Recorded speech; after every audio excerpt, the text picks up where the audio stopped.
معزز سامعین السلام علیکم۔ اسٹوری وائز سے میں ہوں علی زیدی اور آپ سن رہے ہیں ایک تھی شہزادی۔ مصر کے جنگل میں ایک شہزادہ چند بکریاں چراتا تھا اور ان سے حاصل ہونے والا دودھ اور جنگل کے پھلوں پہ گزارا کرتا۔ وہ تھا تو شہزادہ، مگر نہ تو اس میں شاہوں والا غرور تھا اور نہ ہی وہ جاؤ جلال۔ وہ عام انسان کی طرح زندگی بسر کرتا، روکھی سوکھی کھاتا، بیشتر وقت اپنی رعایا کی خدمت اور خدا کی یاد میں بسر کرتا۔ اس کی نیک چلنی کا پوری ریاست میں چرچا تھا۔ اسے یہ خصوصیات اپنے رحم دل باپ سے وراثت میں ملی تھی۔ ایک دن شہزادہ معمول کے مطابق رعایا کے مسائل سننے کے بعد جنگل میں دنیا سے بے نیاز خدا کی یاد میں مہو تھا کہ اس نے دیکھا کہ ایک غریب لکڑہارا اپنے گدھے کو ساتھ لیے ہوئے لکڑیاں کاٹ رہا ہے اور اس سے باتیں بھی کیے جا رہا ہے۔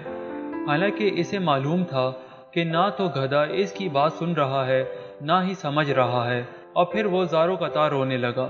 شہزادہ یہ دیکھ کر بہت حیران ہوا کہ لکڑہارا روزانہ لکڑیاں کاٹتا، گدھے سے چند باتیں کرتا اور پھر پھوٹ پھوٹ کر رونے لگتا۔ چند روز یہی معاملہ رہا۔ جب رحمدل شہزادے سے اس کا رونا دیکھا نہ گیا اور وہ یہ گتھی سلجھانے میں ناکام رہا تو بلا آخر درخت کی اوٹ میں باہر آ گیا اور لکڑہارے سے پوچھا، اے لکڑہارے، تیرے اس طرح بلک بلک کے رونے کی وجہ کیا ہے؟ غریب بوڑھا ہمدرد انسان سامنے پا کر اور شدت سے رونے لگا اور سسکیوں کے ساتھ اپنی بدبختی کی کہانی سنانے لگا۔ میرا ایک بیٹا تھا جسے خدا نے بے تحاشا دولت سے نوازا تھا۔ ہر طرح کا عیش اسے میسر تھا، مگر اس دولت کا غرور اس کے تن بدن پر اس قدر حاوی ہو چکا تھا کہ اسے اپنی دولت کے سوا کچھ دکھائی نہ دیتا تھا۔ اپنے غریب رشتہ داروں کو دھکے دیتا، انہیں ذلیل و رسوا کرتا۔ پھر اس کی بربادی کا دن آ گیا اور میری دور کی ایک رشتہ دار دوسری ریاست سے میرے گھر سوالی بن کر آئی، یہ سوچ کر کہ مشکل میں اپنے ہی کام آتے ہیں۔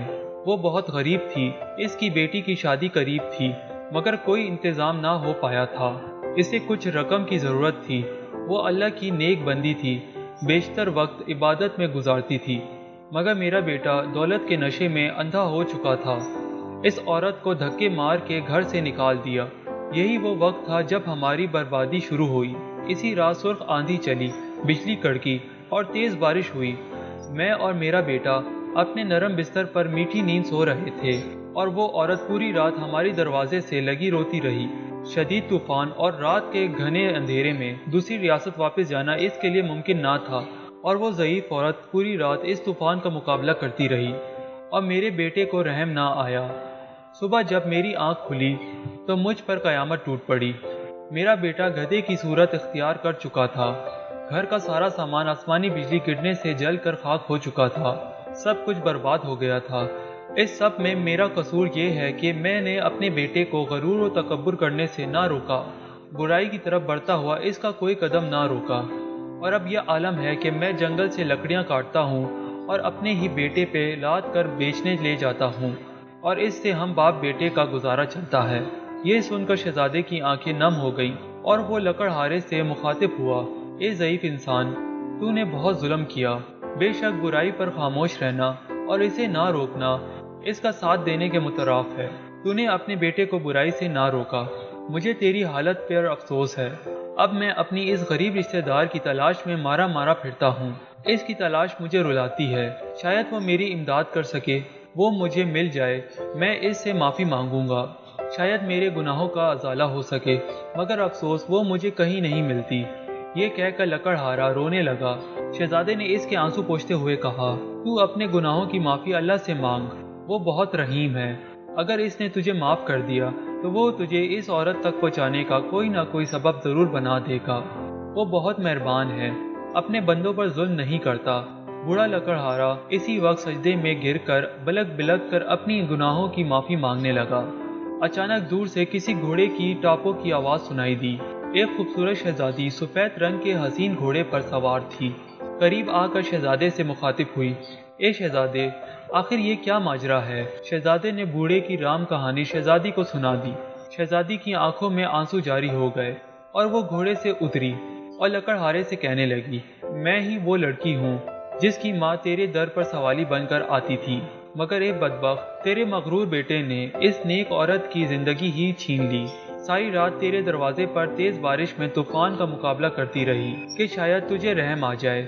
بلا آخر تیز بارش کی ٹھنڈی بوندوں کو وہ بوڑھی جان برداشت نہ کر سکی اور دنیا سے چلی گئی۔ جب صبح ہوئی تو رحم دل بادشاہ معمول کی گشت پر تھا۔ اس کا وہاں سے گزر ہوا۔ وہ میری ماں کو جب گھر لایا تو ماں کی لاش دیکھ کر میرے پیروں تلے زمین نکل گئی۔ اب میرا سہارا کوئی نہ تھا۔ بادشاہ یہ سب دیکھ کر بہت پریشان ہوا۔ بلا آخر اس نے مجھے اپنے ساتھ لے جانے کا فیصلہ کیا۔ کچھ عرصے میں اس کے محل میں رہی اور اس نے مجھے نیک لڑکی پا کر اپنے بیٹے سے میری شادی کرا دی۔ شاید یہ میری ماں کی دعاؤں کا نتیجہ تھا جس نے میرے خاطر اپنی جان قربان کر دی، اور اس رب نے مجھ غریب کو فرش سے اٹھا کر عرش پر بٹھا دیا، اور اس نے نیک شہزادے سے میری شادی کرا دی جو اس وقت تیرے سامنے کھڑا ہے، اور تجھے تیرے مغرور بیٹے کے کرموں نے عرش سے فرش پر گرا دیا۔ خدا کی قدرت دیکھ کر لکڑہارا شرمندگی سے زمین پر گرتا جا رہا تھا اور رو رو کر شہزادی سے معافی مانگی۔ شہزادی بہت رحم دل تھی۔ لکڑہارے کے آنسوؤں سے اس کا دل بھر آیا اور اس نے اس کو معاف کر دیا۔ خدا کی قدرت، لڑکا اس لمحے اپنی اصل روپ میں واپس آ گیا اور خدا کے حضور سجدے میں گر گیا اور شہزادی سے بھی معافی مانگنے لگا۔ شہزادی نے اسے بھی معاف کر دیا۔ بلا آخر دونوں باپ بیٹا اپنی جھونپڑی کی طرف روانہ ہو گئے۔ اسٹوری وائز سے میں ہوں علی زیدی۔ آپ سب کی سماعت کا بے حد شکریہ۔ اللہ حافظ۔